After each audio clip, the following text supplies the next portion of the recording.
Hello everyone. दोबारा बायस में आप सभी का स्वागत है। ये जो सीरीज हमने शुरू की है क्रैश कोर्स की हिस्ट्री की सीरीज है, ये यूपीपीएससी 2025 को ध्यान में रख करके शुरू की गई है।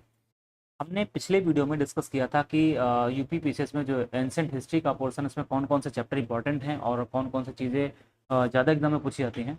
तो पिछले वीडियो में जो हमने शुरुआत की थी हिस्ट्री की, वो हमने शुरू की थी पाषाण काल से शुरुआत किया था। हमने आपको वहाँ पर बताया था जो पाषाण काल है, उस पाषाण काल में एक पूरा पाषाण काल है, एक मध्य पाषाण काल है, एक नव पाषाण काल। फिर हमने डिस्कस इसमें किया था कि जो पूरा पाषाण काल है उसको निम्न पूरा पाषाण काल, मध्य पूरा पाषाण काल और उसके बाद में उच्च पूरा पाषाण काल में बांटा गया है। फिर उसके बाद में हमने निम्न पूरा पाषाण काल के साथ फिर हमने देखा था कि निम्न पूरा पाषाण काल की विशेषताएं क्या है।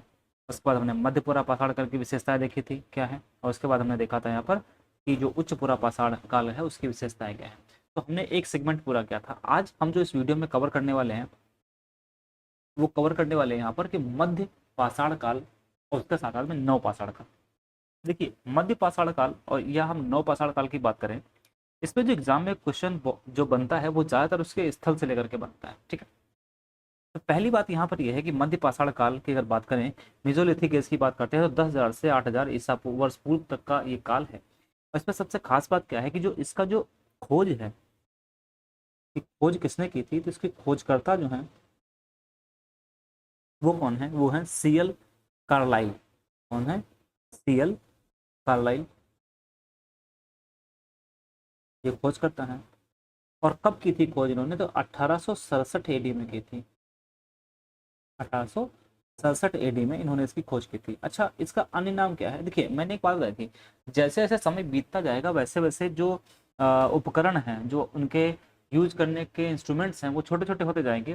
तो ये पहले जो पूरा पाषाण काल है वहाँ पर थोड़े बड़े उपकरण यूज करते थे। अब यहाँ पर क्या होगा, समय बीत गया है तो उन्होंने क्या किया है, अपने उपकरणों को छोटा कर लिया है। इसलिए इसको बोलते हैं माइक्रोलिथिक एज। और क्या बोलते हैं? Microlithic age. माइक्रोलिथिक काल बोलते हैं या मेसोलिथिक एज बोलते हैं। ठीक है, यहाँ तक बात रखिएगा। अब फिर हमने पढ़ा था जो पूरा पाषाण काल है, उस पूरा पाषाण काल में कौन कौन से उपकरण उपकरण थे और वो उपकरण किन पत्थर से बने थे। जैसे आप देखेंगे तो उनका जो उपकरण क्वार्टजाइट, फ्लिंट, जेस्पर, चर्ट पत्थर से बने हुए थे। और उनके जो उपकरण थे वो कौन थे? Chopper, chopping, cleaver, scraper, point, ब्यूटीन, ये सब उनके उपकरण थे। लेकिन अब टाइम बदल के आता है, क्या हुआ, यहाँ पर जो वो पत्थर यूज करते हैं वो पत्थर कौन कौन से हैं? देखिए, पत्थर में कौन है? तो कार्नेलियन, कार्नेलियन, कार्नेलियन के साथ में स्फटिक, स्फटिक, स्फटिक के साथ साथ में कैल्सिडोन,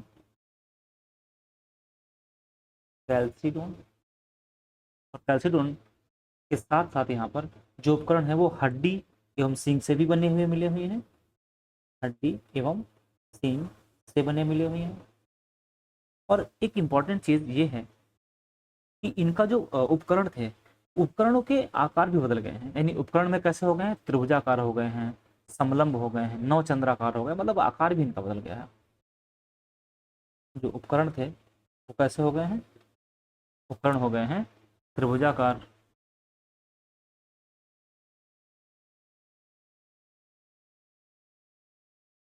त्रिभुजाकार थे। इसके साथ साथ में नवचंद्राकार, और नवचंद्राकार के साथ कौन थे? समलंब। ये इनके उपकरण हो गए। तो यहाँ पर ध्यान रखिएगा, ये बहुत ज़्यादा इंपॉर्टेंट नहीं है यहाँ पर, लेकिन जो इंपॉर्टेंट चीज़ है वो क्या है कि ये जो मध्य पाषाण काल है, यहाँ पर दो चीज़ें होती है जो बहुत बहुत इंपॉर्टेंट है। पहली एक चीज़ ये है कि यहाँ पर पशुपालन की शुरुआत होती है। क्या होती है? पशुपालन की शुरुआत होती है। और दूसरी चीज़ क्या होती है, यहाँ पर आग का उपयोग होता है। हमने आपको लास्ट वाले वीडियो में बताया था कि जो पूरा पाषाण काल के लोग हैं उनको आग का ज्ञान तो है बट उनका यूज नहीं कर पाते हैं। तो इन लोगों ने, यहाँ इस टाइम के लोगों ने क्या किया, आग का प्रयोग शुरू किया। आग का प्रयोग शुरू किया। तो दो बातें यहाँ पर बहुत इंपॉर्टेंट ध्यान रखिएगा। एक तो ये, दूसरी ये कि पशुपालन की शुरुआत कहाँ होती है? मध्य पाषाण काल से होती है। और आग का प्रयोग कब से शुरू होता है? तो मध्य पाषाण काल से आग का प्रयोग शुरू होता है। अब हम बात करते हैं कौन कौन से स्थल हैं। स्थल कौन कौन से हैं उस पर डिस्कस कर लेते हैं। तो हमने क्या किया है, जो स्थल है उसको मैप पर हमने बना दिया है ताकि आपको रिमेंबर करना, याद रखना आसान हो जाए। जैसे यहाँ पर देखिए कहाँ कहाँ स्थल है, तो राजस्थान, गुजरात, मध्य प्रदेश, राजस्थान, गुजरात, मध्य प्रदेश, उत्तर प्रदेश और कर्नाटक। यहाँ पर मध्य पाषाण काल के जो स्थल हैं वो पाए गए। अब देखिए सबसे पहले बात करते हैं राजस्थान की। तो राजस्थान में एक जगह है बागौर। बागौर में किसके साक्ष्य मिले हैं, पशुपालन के। और हमने बताया है पशुपालन की शुरुआत कहाँ से होती है, मध्य पाषाण काल से होती है। तो अगर क्वेश्चन आता है कि पशुपालन के साक्ष्य कहाँ से मिले हैं, तो बागौर से मिले हैं। और कहाँ से शुरुआत, मतलब कि किस काल से शुरुआत हुई, तो मध्य पाषाण काल से शुरुआत हुई है। एक और जगह है जिसका नाम है सांभर। गुजरात में एक जगह है इसका नाम है लंगनाज। उत्तर प्रदेश में एक प्रतापगढ़ जिला है, वर्तमान में आप सब जानते होंगे। तो ये बताइए प्रतापगढ़ जिले से कौन कौन बिलोंग करता है, कमेंट बॉक्स में बताइएगा। एक है मिर्जापुर। दो जिले हैं। तो प्रतापगढ़ जो जिला है वहां पर दो प्रमुख स्थान, एक है सराय नहर और एक है महदहा। और तीसरा कौन सा है, दमदमा। सराय नहर बहुत इंपॉर्टेंट है एग्जाम में, यहाँ से क्वेश्चन अक्सर बनता है, मोस्ट इंपॉर्टेंट है, ध्यान रखिएगा इसको। कौन कौन सा है एक बार फिर से पढ़ते हैं, सराय नहर, महदहा और दमदमा। तो सराय नहर, महदहा और दमदमा में खास बात क्या है, जो सराय नहर है यहाँ पर 37 नरकंकाल की प्राप्ति हुई है। जिसमें खास बात क्या है, खास बात यह है कि एक कब्र में 4 मानव कंकाल मिले हैं। सीधा क्वेश्चन पूछ सकता है आपसे कि मध्य पाषाण काल के किस स्थल से 37 नरकंकाल की प्राप्ति हुई है, तो सराय नहर से। और उससे भी इंपॉर्टेंट बात क्या है, एक ही कब्र में 4 मानव कंकाल का एक साथ होना, दफनाए गए एक साथ होना, यहाँ पर इंपॉर्टेंट चीज है। दूसरी बात, जो महदहा है यहाँ पर हड्डी के उपकरण मिले हैं और युगल समाधान की प्राप्ति। युगल समाधान का मतलब है दो लोगों के समाधान है। और दमदमा में 41 नर कंकाल मिले हैं। और इसमें खास बात क्या है, एक ही कब्र में 3 मानव कंकाल। ये क्वेश्चन पीसीएस में पूछा जा चुका है, इस बात को एक बार देखेंगे तो पता चल जाएगा। ठीक है। तो अगर आपसे पूछता है एक ही कब्र में 4 मानव कंकाल, अगर ये बात पूछता है कि एक ही कब्र में 4 मानव कंकाल कहाँ मिले हैं, तो मिले हैं, कहाँ मिले हैं, सरायन है। और 3 मानव कंकाल कहाँ से मिले हैं, तो मिले हैं दमदमा से। इस बात को ध्यान रखिएगा। हड्डी के उपकरण एवं आभूषण कहाँ से मिले हैं, महदहा से। इसके बाद अगर बात करते हैं मिर्जापुर, मिर्जापुर विंध्य क्षेत्र में आता है। यहाँ पर एक स्थान है लिखैया, दूसरा है मुरहाना पहाड़, बगनी खोर। ये 3 स्थान हैं। इन 3 स्थानों में सबसे जो इंपॉर्टेंट स्थान उसका नाम वो वहाँ पर क्या है, जो लिखैया है वहाँ पर 17 मानव कंकाल मिले हैं। थोड़ा सा याद रखना मुश्किल काम है, लेकिन ये बात ध्यान रखिएगा कि 17 मानव कंकाल कहाँ मिले हैं, लिखैया में। ये कहाँ पर है, मिर्जापुर में है। और 41 नर कंकाल मिले हैं, इनमें से एक साथ 3 मानव कंकाल एक साथ एक कब्र में मिले हैं, वो कहाँ पर है, दमदमा में। और 37 नर कंकाल की जो प्राप्ति हुई है उसमें एक कब्र में 4 मानव कंकाल मिले, वो कहाँ पर है, सराय नहर। ये बात ध्यान रखिएगा, काफी इंपॉर्टेंट है। इसके बाद अगर बात करते हैं मैं मध्य प्रदेश में, मध्य प्रदेश में आदमगढ़ होशंगाबाद में है। और आदमगढ़ में क्या होता है, यहाँ पर कि पशुपालन के साक्ष्य प्राप्त होते हैं। तो अब आपसे क्वेश्चन पूछा जा सकता है कि पशुपालन के साक्ष्य कहाँ से प्राप्त हुए हैं, तो आदमगढ़ से। आदमगढ़ के साथ साथ कहाँ पर, बागौर में। लेकिन अगर क्वेश्चन होता है प्राचीनतम बताओ, सबसे पहले पशुपालन के साक्ष्य कहाँ प्राप्त हुए थे, तो कहाँ प्राप्त हुए थे, ये प्राप्त हुए थे आदमगढ़, यानी कि होशंगाबाद कहाँ है, मध्य प्रदेश में। और कर्नाटक में एक जो स्थान है उसका नाम है जलाल हल्ली। कौन सा स्थान है, जलाल हल्ली। इतनी बात हमने किसके बारे में समझ ली, वो समझ ली है मध्य पाषाण काल के बारे में। तो मध्य पाषाण काल के बारे में जो क्वेश्चन बहुत ज्यादा पूछा जाता है वो कहाँ से है, स्थल से। और स्थल में भी हमने आपको बताया, खास करके ये इधर जो स्थल हमने बताया आपको, प्रतापगढ़ वाले और मिर्जापुर वाले में जो लखैया है, और उसके साथ साथ में कहाँ है, होशंगाबाद मध्य प्रदेश में। ठीक है, ये चीज आपको समझ में आ गई।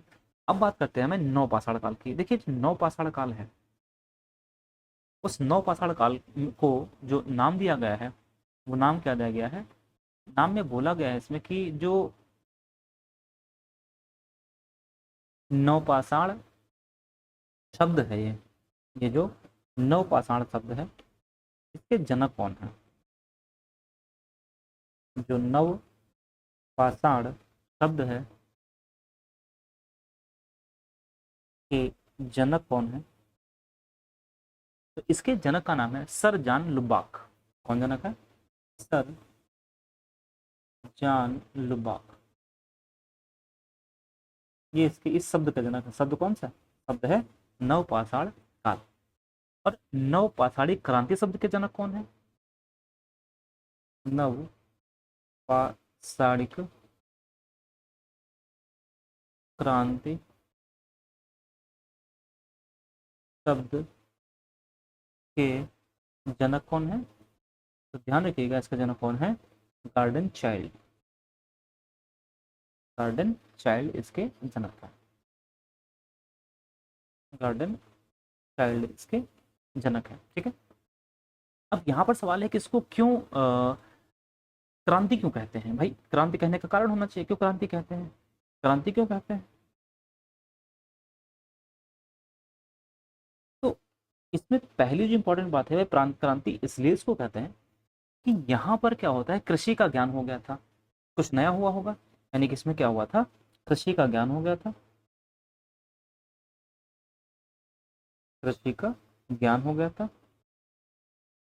और जब कृषि का ज्ञान हुआ तो यहीं पर क्या हुआ, स्थायी आवास की संकल्पना। भाई कृषि जो है वो कहीं रुक करके करेंगे तो इसमें क्या है, स्थायी आवास की संकल्पना आ गई,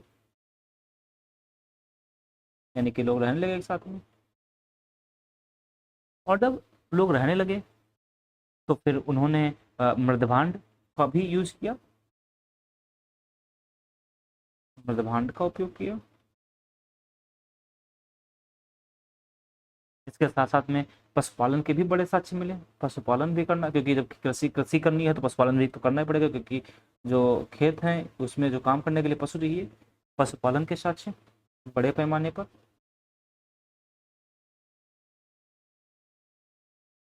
बड़े पैमाने पर काम शुरू हुआ।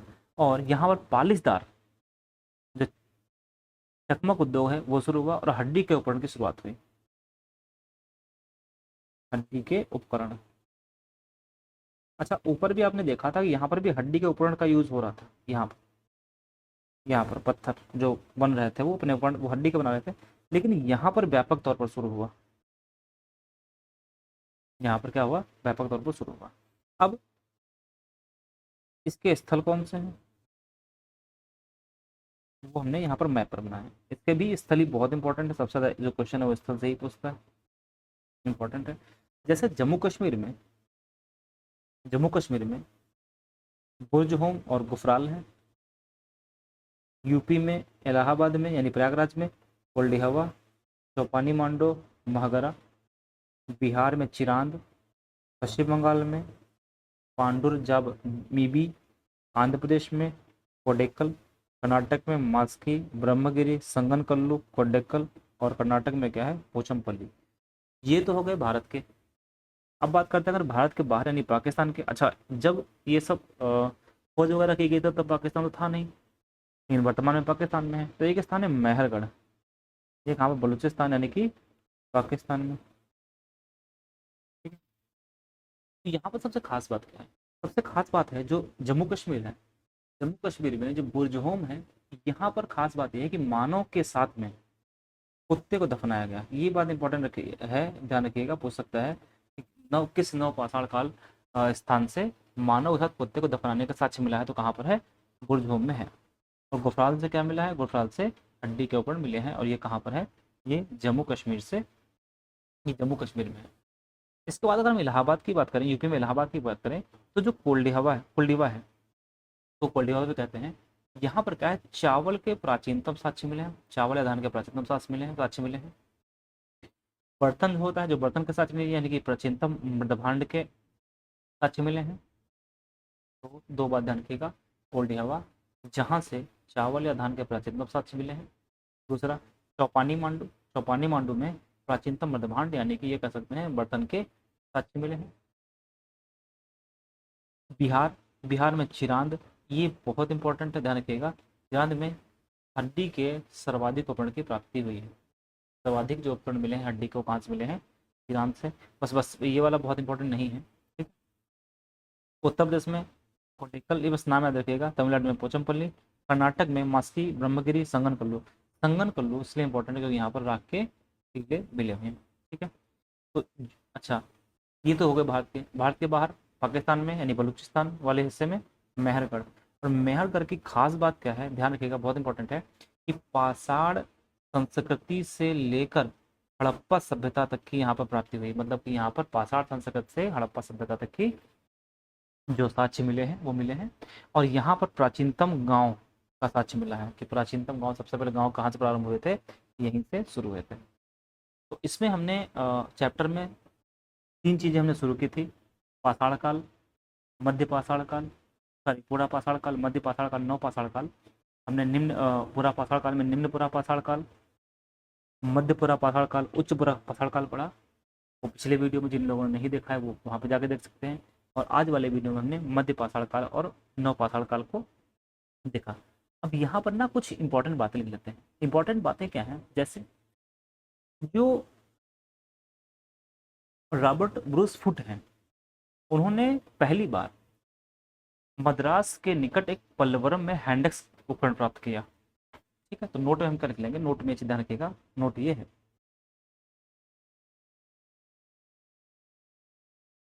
1863 में, 1863 में रॉबर्ट ब्रूस फुट, ये भूवैज्ञानिक थे, भूवैज्ञानिक थे, ने पहली बार ने पहली बार मद्रास, वर्तमान में चेन्नई के निकट, पल्लवरम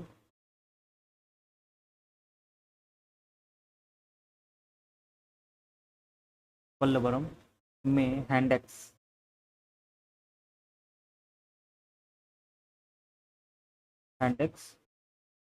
उपकरण प्राप्त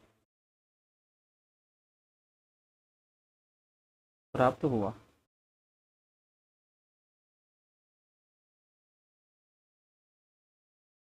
उपकरण प्राप्त हुआ। ठीक है, और दूसरा नोट क्या है, दूसरा नोट ये है कि 1950 में स्टुअर्ट पिगट ने, इनकी किताब है pre historic India, pre historic historic India में पाषाण काल की विस्तृत चर्चा की, पाषाण काल की विस्तृत चर्चा की। ठीक है, तो हमारे ख्याल से ये बातें आपको समझ में आ गई होंगी। ठीक है, एक और लास्ट पॉइंट इंपॉर्टेंट है कि भारत में प्रागैतिहासिक काल,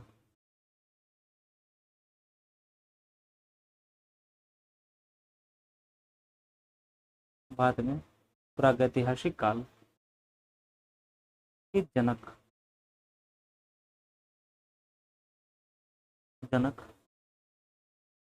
कौन है, डॉक्टर प्राइम रोज, डॉक्टर प्राइम रोज। और खोज करी कब है, तो खोज करी है 1842 में। तो ये रही कुछ इंपॉर्टेंट जानकारी पाषाण काल से रिलेटेड। अगले वीडियो में हम पढ़ेंगे इसमें जो एक बहुत छोटा टॉपिक है, लेकिन आजकल जो क्वेश्चन बनने का ट्रेंड है तो क्वेश्चन पूछ सकता है। इसका नाम है ताम्र पाषाण काल, copper age and chalcolithic age. ठीक है, तो कैसा लगा वीडियो आप कमेंट बॉक्स में बताइए। अगर कोई इसमें और हम आप कोई और चीज़ चाहते हैं तो मैं उसको भी इम्प्रूव करके कोशिश करूँगा, इम्प्रूव कर दूँ। और इसके साथ साथ में यहाँ तक वीडियो देखने के लिए बहुत बहुत धन्यवाद। मिलते हैं अगले वीडियो में। अगला वीडियो आपको नेक्स्ट क्लास में कल आपको मिल जाएगा। ठीक है।